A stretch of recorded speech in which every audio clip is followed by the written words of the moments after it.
Hi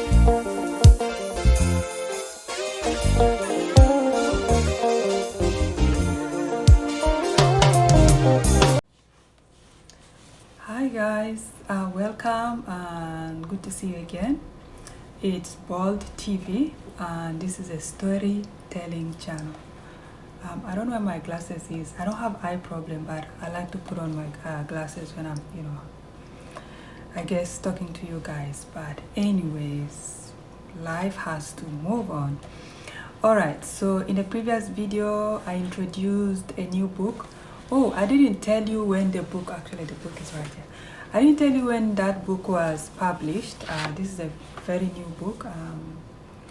It was just published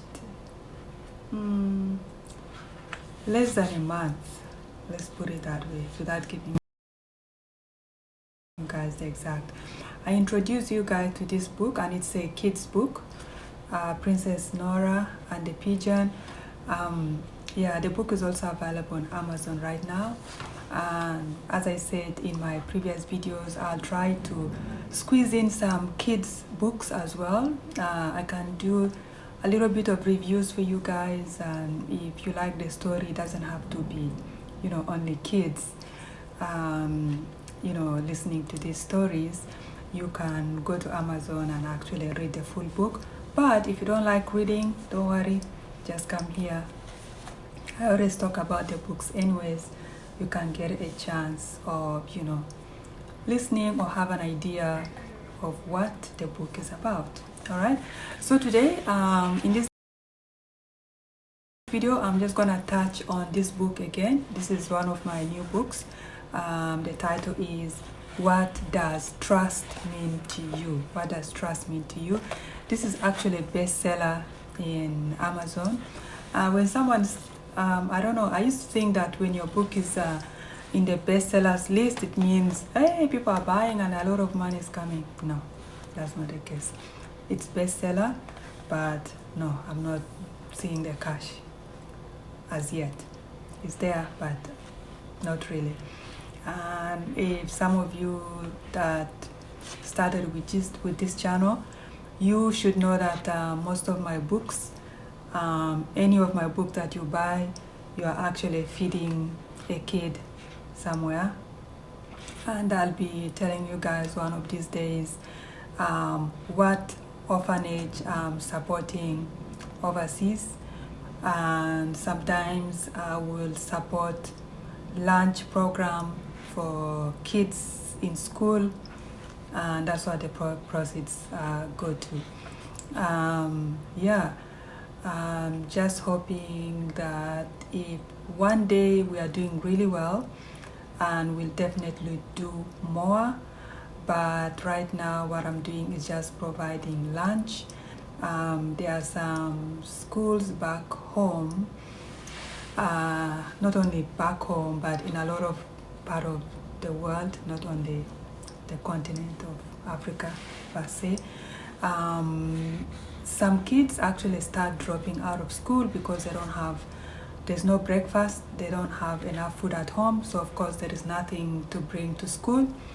And because they don't have anything to bring to school, the school is not providing anything. Some schools will provide lunch, some don't. But if people like me sell few of her books and there is a little bit of proceeds, and then I'll send to such schools whereby at least for the next 3 or 4 months, kids don't have to worry about lunch because they'll be provided light lunch at school. Okay, anyways, that's a story for another day. Now today, I just want to talk about this book a little bit, and that is because I want to use another example of a situation that happened in the media not long ago. In regards to side chicks, side chick, or they call them side dish, or maybe, I don't know, I guess that's the name they use, side chick. Basically, the girl is in her 20s and she's dating a married man who is about 53 years old.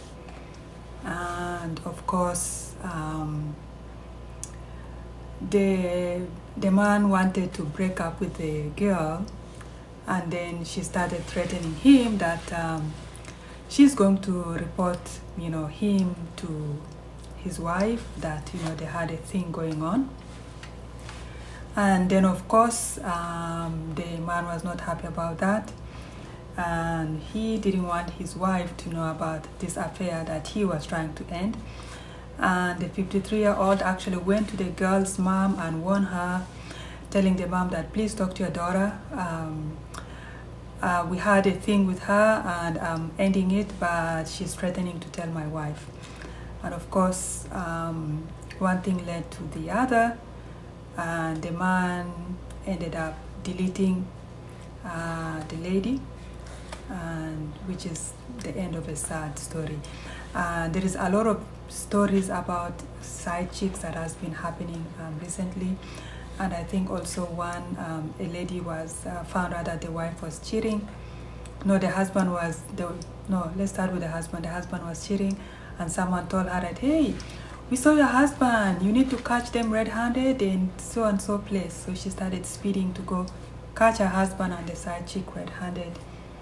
She got into an accident, of course. Suddenly, she did not make it. And then another one was in London. Also overheard that, oh, your husband is cheating, and we just saw him with the side chick. The side chick is actually in the house, in your matrimonial home. The lady flew all the way from London, came to her house. Her husband was in the house with the side chick and refused to open the door for her to get in. She went to her friend's house and she committed, I guess she drank something, and that was the end of it. So there's a lot of stories about side chicks, and I think I'm gonna put in the clip for you guys to see. And why am I talking about this, and why am I linking it to what does trust mean to you?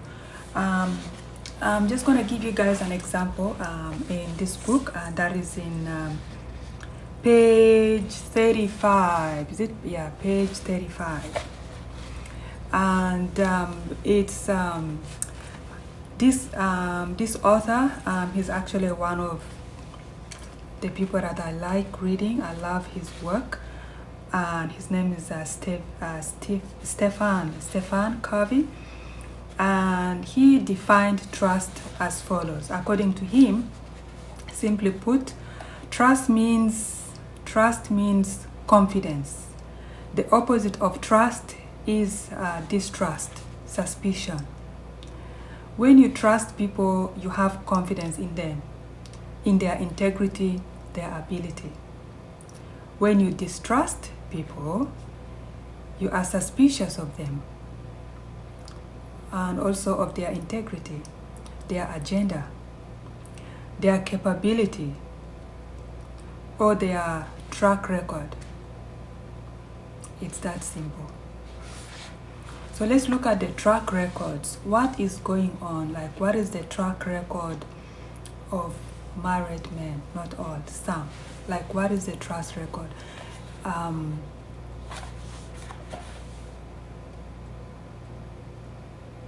What is their track record as far as trust is concerned? You know, because I feel like if you're in a situation that you find that trust is not there anymore, and you're not happy, or you don't want to be in that situation anymore, just leave.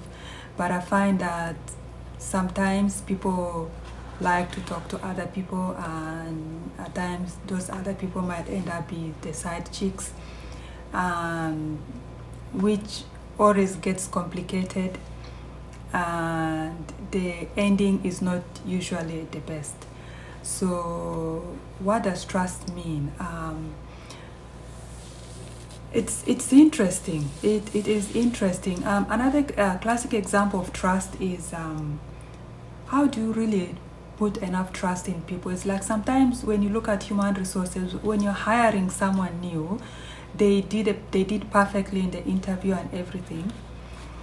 Is it a level of trust that you're saying that, okay, I'm gonna trust this person and give them the job? Or you are just taking chances? So are we taking chances in our everyday situation instead of fixing it?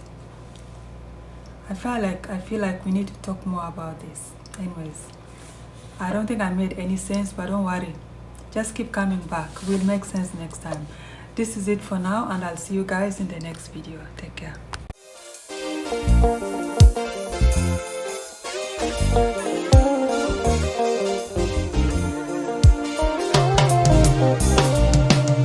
Yes.